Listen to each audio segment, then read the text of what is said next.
जी, तो हम बात कर रहे थे, जैसे ये देखें जी,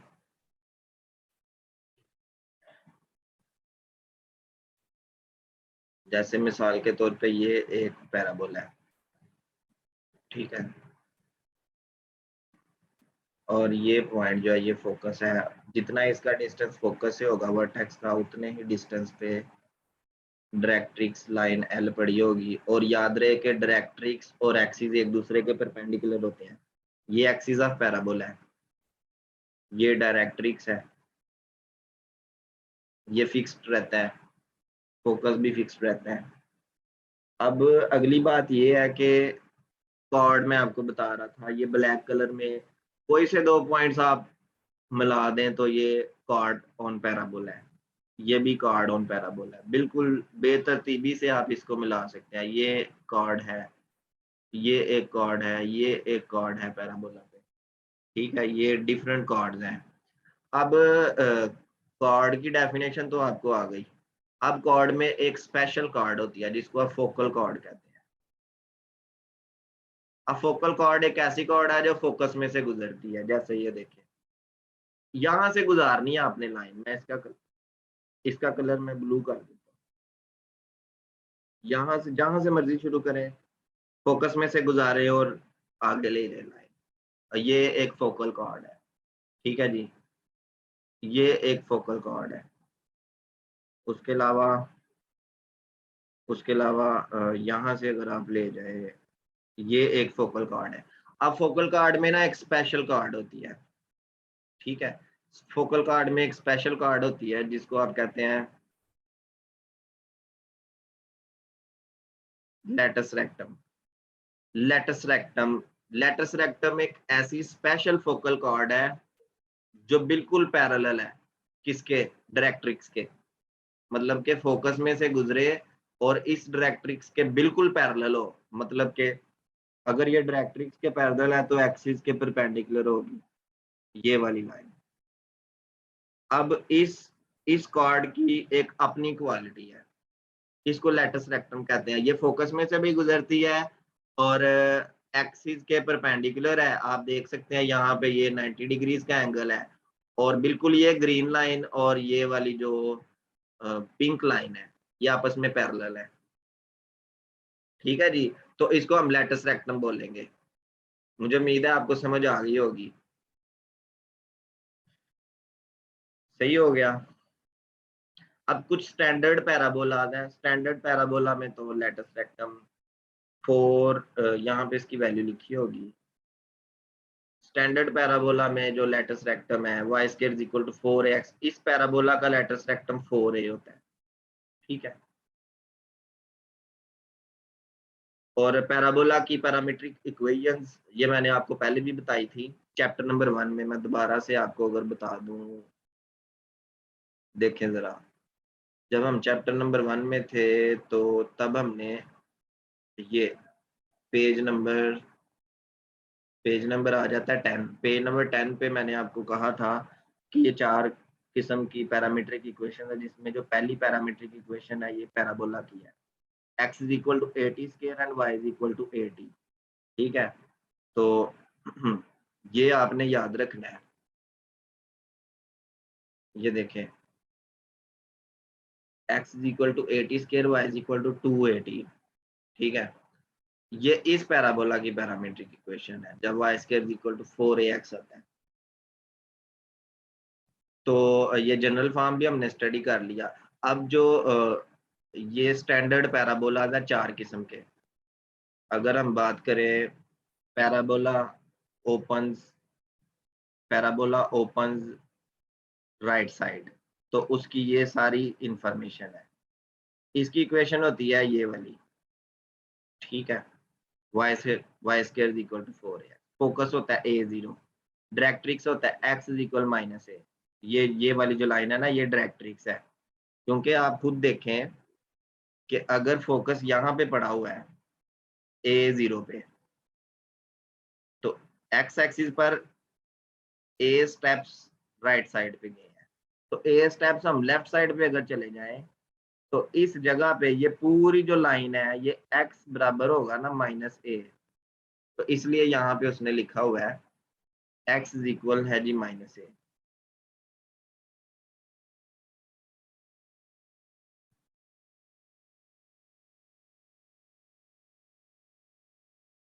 ठीक है, उसके बाद वर्टेक्स जो है वो 0 0 है क्योंकि ये ओरिजिन पे है। तो ओरिजिन का मतलब है कि ये 0 0 यहाँ पे पड़ा हुआ है ओरिजिन पे। एक्सिस, अब एक्सिस आप खुद सोचें, मैंने आपको एक्सिस की डेफिनेशन बताई थी। एक्सिस ऐसी लाइन होती है जो फोकस में से गुजरती है और डायरेक्ट्रिक्स के परपेंडिकुलर होती है। तो ये जो लाइन बिल्कुल सीधी चली जाएगी, ये वाली लाइन, इस लाइन को हम बोलेंगे एक्सिस। तो ये जो लाइन है ये एक्स एक्सिस को हम y इज इक्वल टू 0 भी कहते हैं। मतलब कि अगर कहें ना कि एक्स एक्सिस, तो एक्स एक्सिस पर y हमेशा 0 0 रहता है। अगर कहें जी y एक्सिस, तो y एक्सिस पर x हमेशा 0 है। ठीक है, तो क्योंकि x एक्सिस उसका एक्सिस है तो y इज इक्वल टू 0 होगा उसका axis.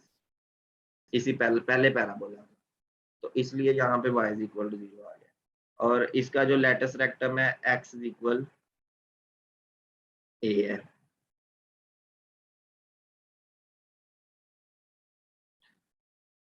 x is equal a।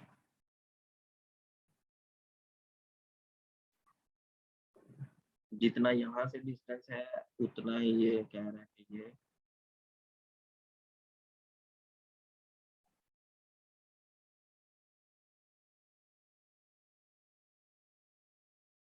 2a होना चाहिए ना, ये सिंगल a और ये single 2a।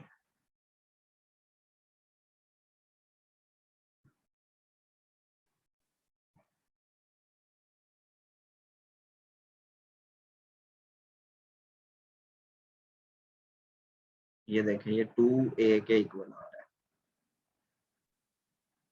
Length of latus rectum is 4 time a। मेरा ख्याल है कि ये 4 टाइम a होगा। बाकी कैलकुलेशन से ये जो पॉइंट्स उसने यहाँ पे बनाए हुए हैं a, 2a and a minus 2a, इसको यहाँ से देख लेते हैं।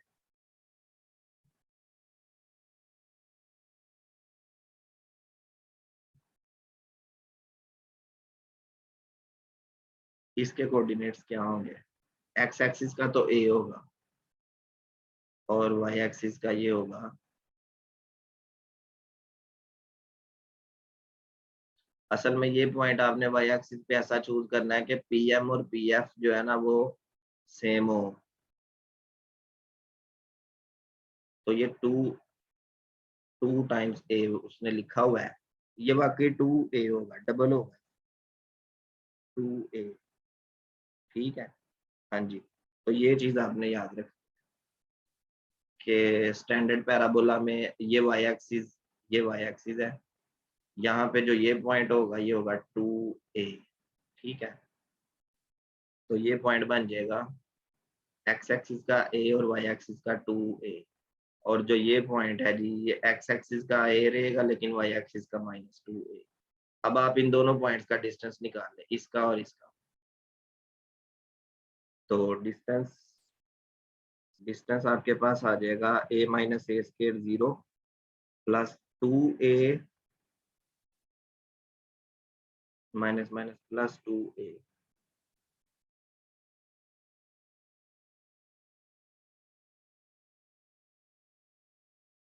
स्क्वायर और ऊपर आ गया स्क्वायर रूट, तो ये तो वैसे कैंसिल हो जाएगा, 0 खत्म हो जाएगा, तो 4 टाइम्स a आ जाएगा। तो ये इसकी वैल्यू है length of latus rectum, 4 times a, 4 times a।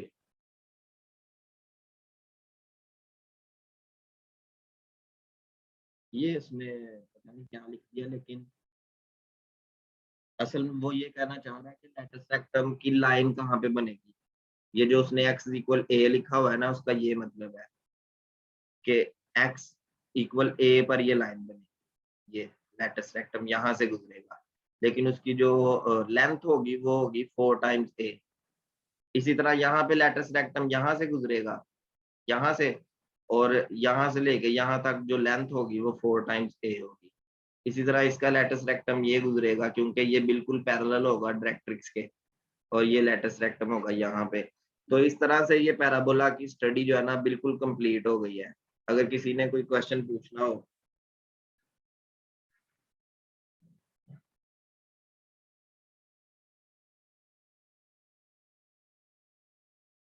ठीक है जी।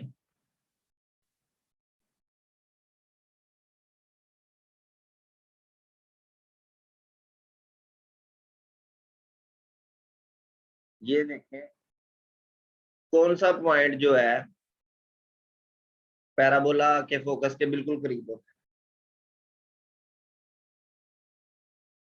अगर मैं इस पॉइंट की बात करूं तो ये तो दूर है, ये पॉइंट भी थोड़ा सा दूर है, ये वाला भी, लेकिन ये जो वर्टेक्स है ये बिल्कुल उसके करीब है। तो वर्टेक्स एक ऐसा पॉइंट है जो फोकस के बिल्कुल करीब होता है।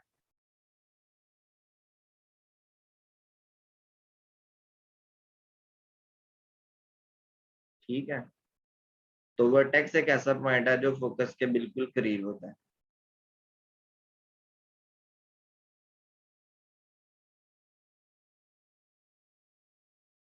जी उसने ना उस लाइन की इक्वेशन लिखी हुई है। आप जो कह रहे हैं ना कि लेटस रेक्टम लिखा है, वो length of latus rectum 4a है, वैसे लाइन की equation x is equal a है। उसने इक्वेशन ऑफ लाइन लिखी हुई है।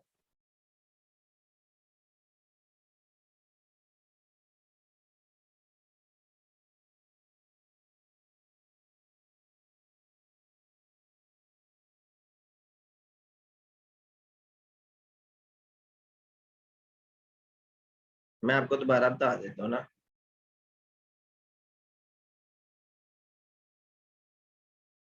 चले ऐसा करते हैं कि पैराबोला ड्रा ही कर लेते हैं। एक सेकंड।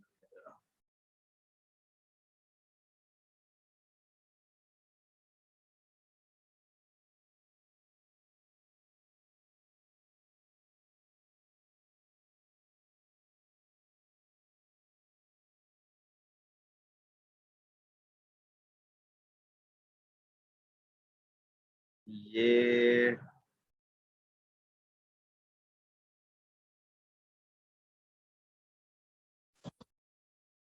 इक्वेशन हम यूज करेंगे y square is equal to 4 3x। और फोकस फोकस जाहिर है, फोकस में a यूज होता है ना, तो a को हमने 3 कहा हुआ है, और y square is equal to 12x। तो ये 12x हम यहाँ पे यूज करेंगे। फिर आपको सही समझ आएगी, यहाँ पे प्रॉपर स्केल के साथ ड्रा होगा y square is equal to 12x। ये देखें, ये मैंने ड्रॉ कर दिया, और यहाँ पे 3 यूज होगा। अब आपने इसको क्लियरली समझना है। ठीक है जी, चले यहाँ तक इसको। ओके, तो अब यहाँ पे ये इसका फोकस होगा, क्योंकि मैंने y square is equal to 4 3x use किया ना, तो ये फिर 12x बन गया था। तो फोकस जाहिर है फिर 3 0 पे होगा, तो ये होगा जी फोकस। और 3 स्टेप्स क्योंकि राइट साइड पे है, तो वर्टेक्स से 3 स्टेप्स आपने लेफ्ट जाना है, तो आपके पास डायरेक्ट्रिक्स आ जाए। तो डायरेक्ट्रिक्स भी हम यहाँ पे फिर ड्रॉ कर लें।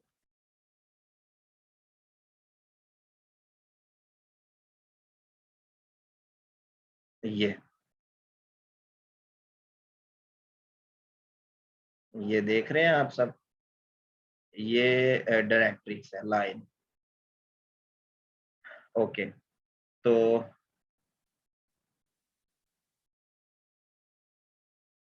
अब कोई पॉइंट आप चूज कर लें। लेट्स से कि ये एक पॉइंट है पी। अब इस पॉइंट पी का ये डिस्टेंस और यहां से परपेंडिकुलर डिस्टेंस, ये देखें। अब आप बताएं कि क्या ये दोनों लेंथ सेम है या डिफरेंट है, बस आपने यस या नो में आंसर देना है। जबकि जबकि ये जो जबकि यहाँ पे जो पॉइंट बनेगा ना, वो पॉइंट एम होगा। बिल्कुल। तो इसका मतलब है कि पी से एम का जो डिस्टेंस है वो इक्वल आ गया पी से एफ के डिस्टेंस के।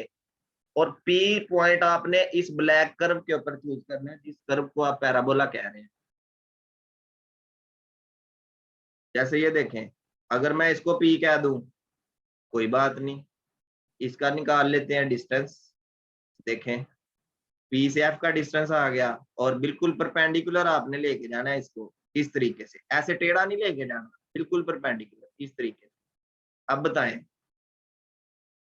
परपेंडिकुलर डिस्टेंस आ जाएगा जी ये, हाँ जी चलें बताएं। अब ये एम हो गया, पी से एम का डिस्टेंस ये आ गया और पी से एफ का डिस्टेंस ये आ गया। क्या ये सेम है या डिफरेंट है?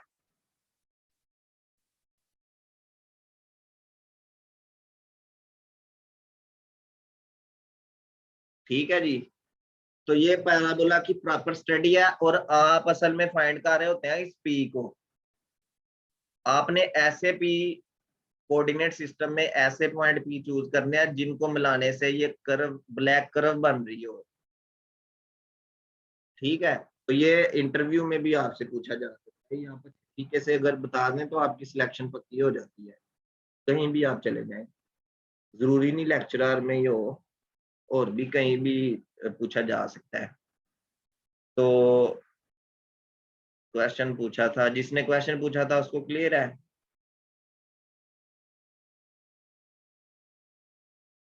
असल में जब हम हाथ से ड्रा करते हैं ना यहाँ पे, तो हमसे सही नहीं बन पाती ना चीज, तो इस वजह से फिर ऐसा लगता है कि वो डिफरेंट डिफरेंट है, लेकिन हालांकि डिफरेंट नहीं होते। ये देखे ना, ये कोई प्रॉपर पैराबोला नहीं सही बना, पैराबोला तकरीबन इस तरीके से बनेगा, इस तरीके से। ये चलें, तो बहरहाल ये एक्सरसाइज करने की जरूरत नहीं है। मेन मेन चीजें आपने इसकी करनी है। जैसे ये एक टेबल है, ये आपको आना चाहिए, आपको पेपर में आ जाए x square equal to 4ay, तो इसमें फोकस क्या होगा? 0a, ये होगा फोकस। डायरेक्ट्रिक्स कहाँ पे होगी? y इज इक्वल -a, क्योंकि अगर फोकस में y की वैल्यू पॉजिटिव है यहाँ पे, तो डायरेक्ट्रिक्स में y की वैल्यू नेगेटिव होगी, उतने उतने स्टेप्स ही वो उससे दूर चला जाएगा ओरिजिन से। नहीं समझे कि अगर फोकस यहाँ पे होगा तो उतने ही स्टेप को ऑपोजिट डायरेक्शन में फोकस है वो दूर चला जाएगी, ये वाली लाइन जो डायरेक्शन है। ठीक है, उसके बाद आपके पास आ जाता है जी नेक्स्ट टॉपिक, एलिप्स का आ जाता है। ठीक है,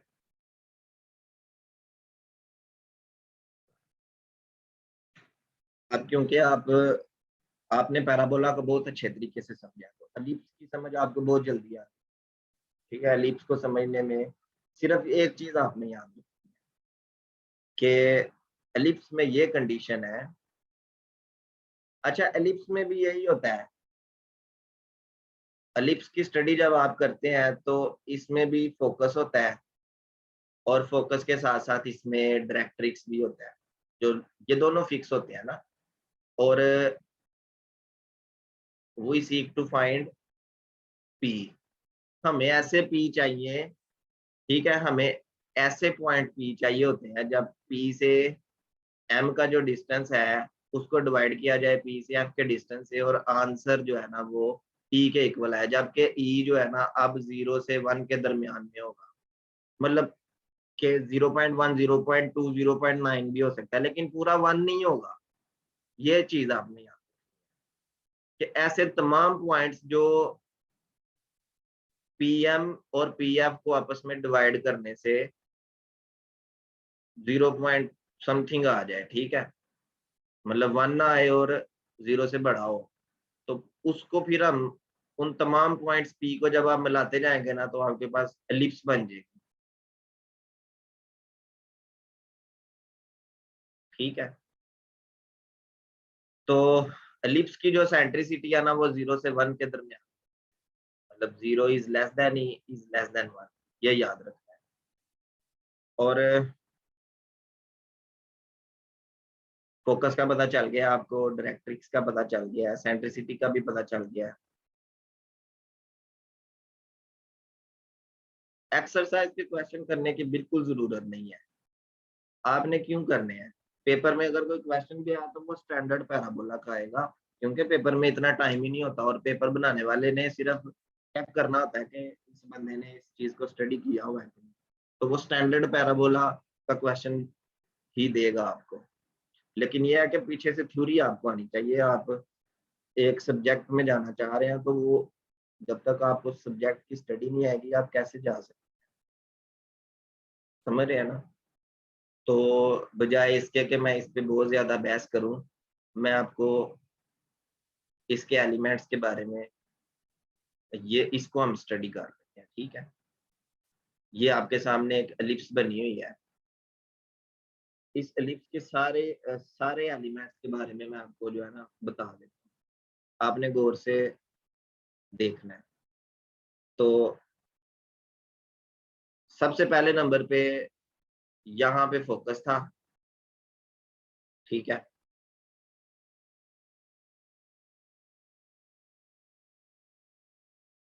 और क्योंकि एलिप्स की शेप आपको पहले ही पता है, जब आपने कोन को कट किया था, ये कोन है ना, तो जब आपने इस कोन को इस तरीके से कट किया था यहां से, तो जब आपने इसको यहां से कट किया था तो इस जगह पे मैं इसको दोबारा बनाता हूँ, इस तरह की कोई शेप बन गई इस जगह पे ना, इस तरह की शेप बन गई। और इस शेप को हमने बोला था कि ये एलिप्स है, ये जो गोल गोल सर्कल पूरा नहीं है लेकिन हमारी जमीन भी इस तरह ही होती है एलिप्टिकल शेप में। तो ये एलिप्स इस तरह से बना था, तो इसका मतलब है कि एलिप्स में दो फोकस होंगे जिसको हम फोकाई बोलते हैं, ठीक है? एक फोकस यहाँ पे और एक फोकस यहाँ पे।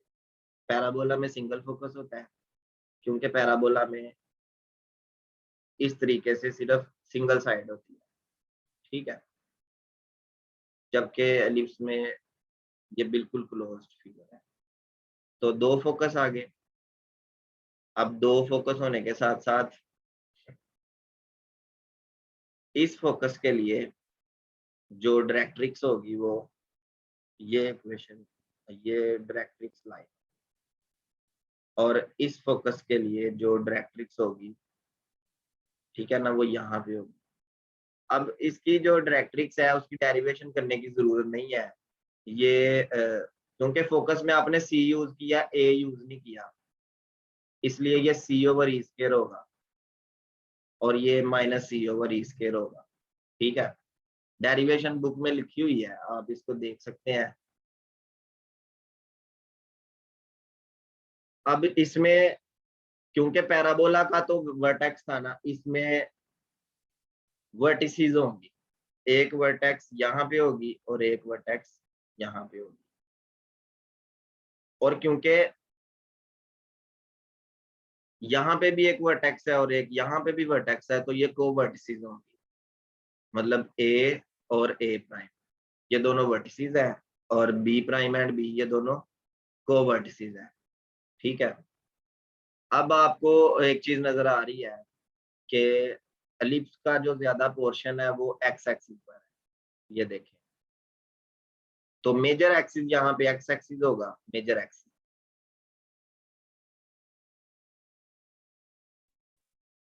वो एक्स एक्सिस पर है, और जो कम साइड है वो वाई एक्सिस पे है, ये। तो माइनर एक्सिस जो होगा वो वाई एक्सिस होगा, ठीक है? अभी तक आपने डबल फोकस के बारे में पढ़ा, डबल डायरेक्ट्रिक्स के बारे में पढ़ा, मतलब दो फोकस, दो डायरेक्ट्रिक्स, और दो वर्टिसेस, दो को वर्टिसेस, और दो हमारे पास आ गई डायरेक्ट्रिसेस, ठीक है? और फोकल कॉर्ड्स देख लेते हैं जी, एल और एल प्राइम। एक फोकल कॉर्ड आ गई यहाँ पे। एक चीज याद रखनी है, जो मेजर एक्सिस होगा ना, मेजर एक्सिस पर आपने फोकस लेना है, मतलब के एक फोकस ये और एक फोकस ये, जो 2 पॉइंट्स है ना ये मेजर एक्सिस पे पड़े होंगे, और जो कॉर्ड यहाँ से गुजरेगी वो फोकल कॉर्ड होगी। तो इसमें 2 फोकल कॉर्ड है, एक एल और एल प्राइम तक, एक एन और एन प्राइम, ये दोनों फोकल कॉर्ड। और मेजर एक्सिस ही एक्सिस ऑफ एलिप्स होगा, मतलब ऐसी लाइन जो दोनों फोकसिस में से गुजरे, जैसे ये बड़ी लाइन आपको नजर आ रही है ये, तो इस पूरी लाइन को आप क्या बोलेंगे, axis of this ellipse, axis of this ellipse, ठीक है। तो इसी एलिप्स का जो एक्सिस होगा वो ये होगा। अब length of major axis and length of minor axis, क्योंकि यहाँ से लेके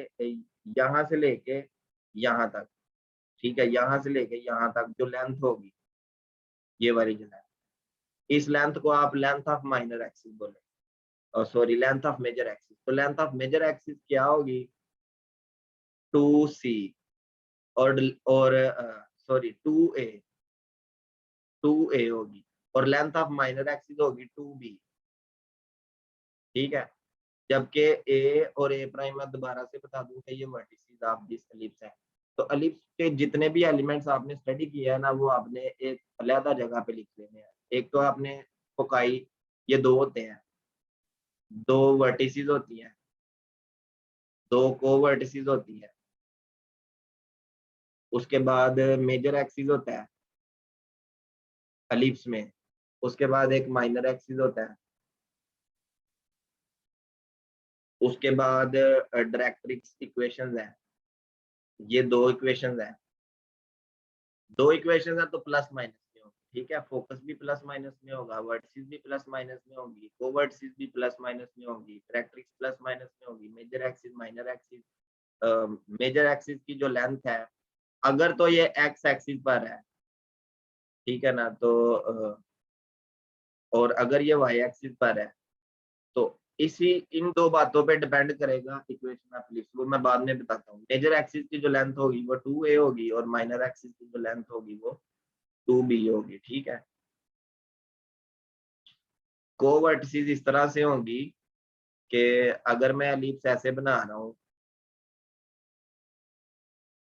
इस तरीके से, ठीक है, तो ये जो 2 किनारे हैं ग्रीन कलर में, ये तो वर्टिसेस है ना इसकी, जबकि ये जो ब्लैक कलर में है ना, ये कोवर्टिसेस है।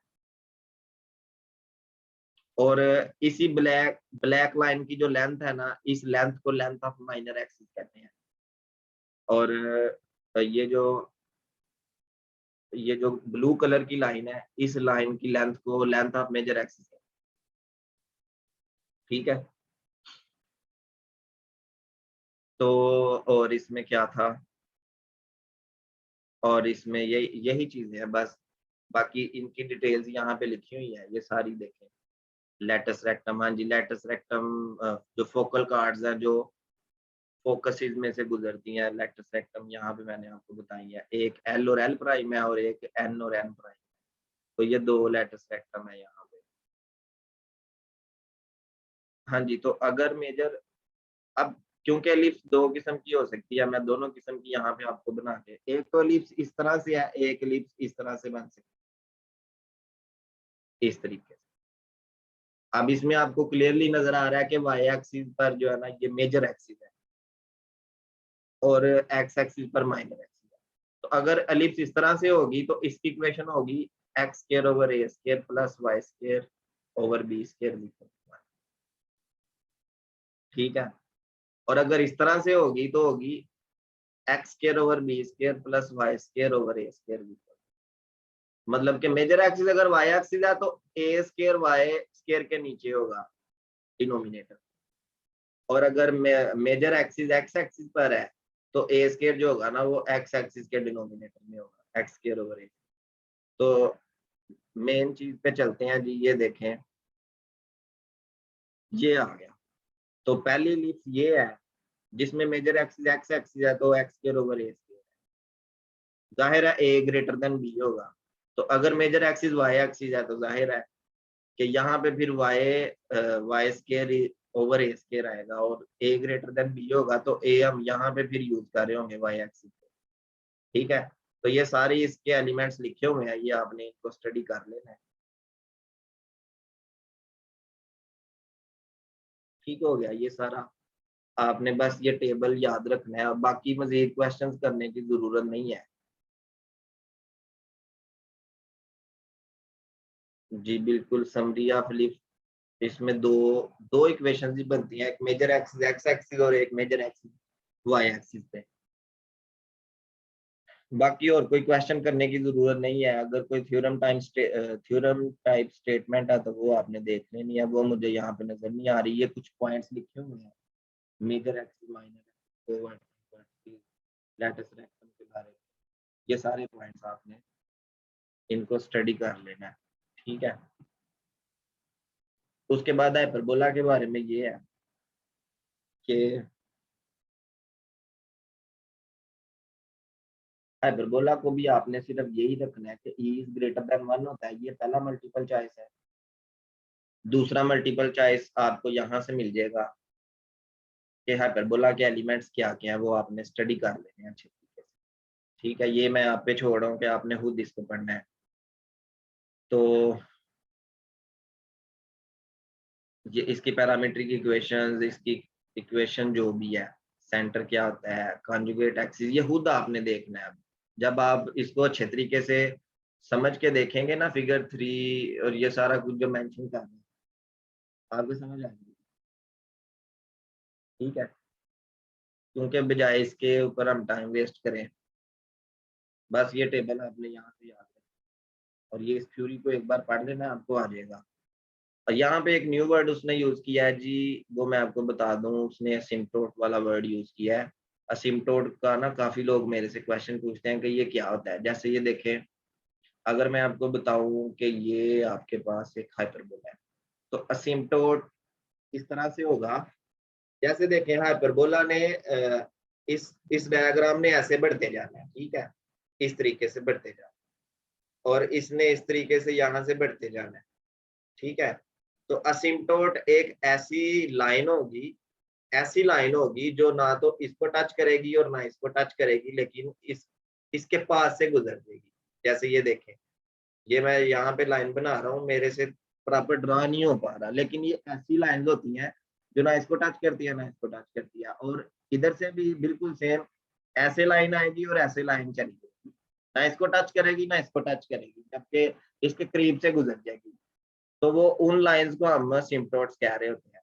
शायद यहाँ ये देखें, ये उसने सिम्प्टोट को डिस्कस किया हुआ है। तो ये जो क्रॉस आपको नजर आ रहा है ना, एक ये लाइन है, ये एक सिम्प्टोट है और एक ये सिम्प्टोट है, ये उसकी इक्वेशन लिखी हुई है, B over A X and minus B over A, ये सिम्प्टोट की इक्वेशन है।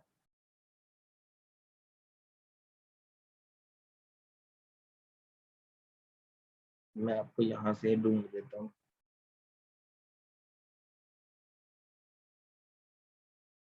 कहाँ पे लिखा हुआ है।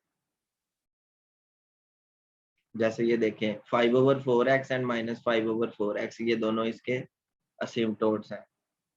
ये देखें, ये आपको नजर आ रहा है, the curve the curve is below the line 5/4 x, ये लिखा हुआ है, which are its asymptotes। जैसे ये दो लाइन है जी, बिल्कुल ये सिर्फ हाइपरबोला में होगा ना, क्योंकि देखें पैराबोला के एलिमेंट्स डिफरेंट हैं, एलिप्स के डिफरेंट है और हाइपरबोला के डिफरेंट है। अच्छे तरीके से अगर इसको समझा होगा ना आपने, तो आपको ये भूलेगा नहीं कभी भी। उसके बाद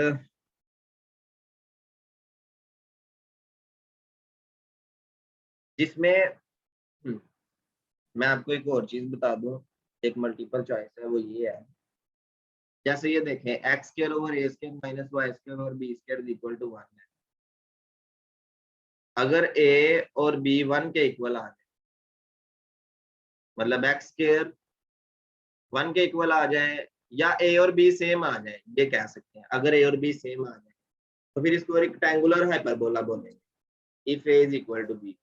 और इसका एक स्पेशल नाम है रेक्टेंगुलर हाइपरबोला। जैसे ये आपसे पूछा जा सकता है, ये देखें, जैसे ये क्वेश्चन, ये हाइपरबोला कैसा है?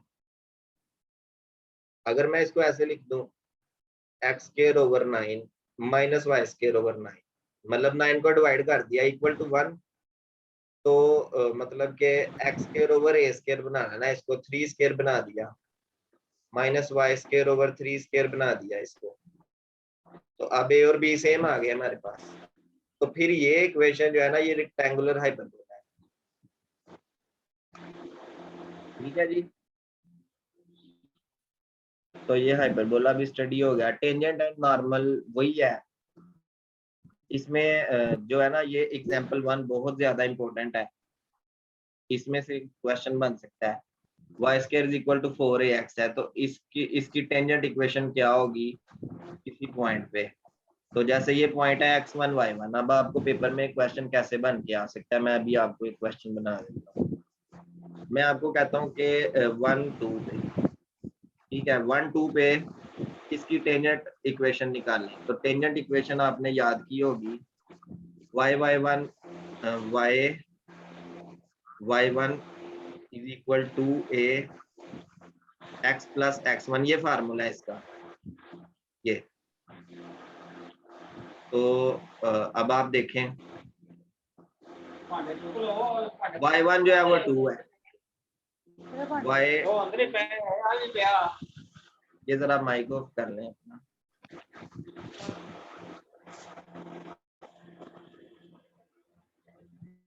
ठीक है जी, तो y1 की जगह पे आपने 2 पुट कर दिया इज इक्वल टू a। अब a जो है ना यहाँ पे कुछ भी हो सकता है, अगर आपको क्वेश्चन आ जाए y square is equal to 30x, तो 30 को 4a में चेंज करें, 4a इज इक्वल टू 30, यहाँ से a फाइंड कर, a इज इक्वल टू 30/4, तो फिर इस a की जगह पे आपने 30/4 लिखना, 30/4 x प्लस x1 जो है ना वो 1 है। अब आप इसको सॉल्व कर ले, 2y इज इक्वल, ये कैंसिल हो गया, 2 आ जाएगा और 215 इंटू एक्स प्लस 1, इसको आप फर्दर स्टैंडर्ड फॉर्म में ले जाएं, 2y is equal 15x plus 15, तो ये आ जाएगा 15x minus 2y plus 15 is equal to 0। तो कहने का ये मकसद है कि इक्वेशन 1 की एलिप्स की टेंजेंट एंड नॉर्मल, हाइपरबोला की tangent and normal and parabola की टेंजेंट एंड नॉर्मल आपने याद करनी है। ये टेंजेंट है और नॉर्मल भी इधर लिखी होगी, मैं आपको बता देता हूँ। ये देखें ये नॉर्मल है, इसी तरह ये एलिप्स की टेंजेंट टेंजेंट इक्वेशन का फार्मूला आ गया जी यहाँ पे, और नहीं ये टेंजेंट इक्वेशन आ गई और नॉर्मल इक्वेशन आ गई यहाँ पे। अभी मैं आपको लिंक सेंड कर रहा हूँ मीटिंग का, बाकी मजीद जो भी चीज़ें हैं मैं आपको बता देता हूँ।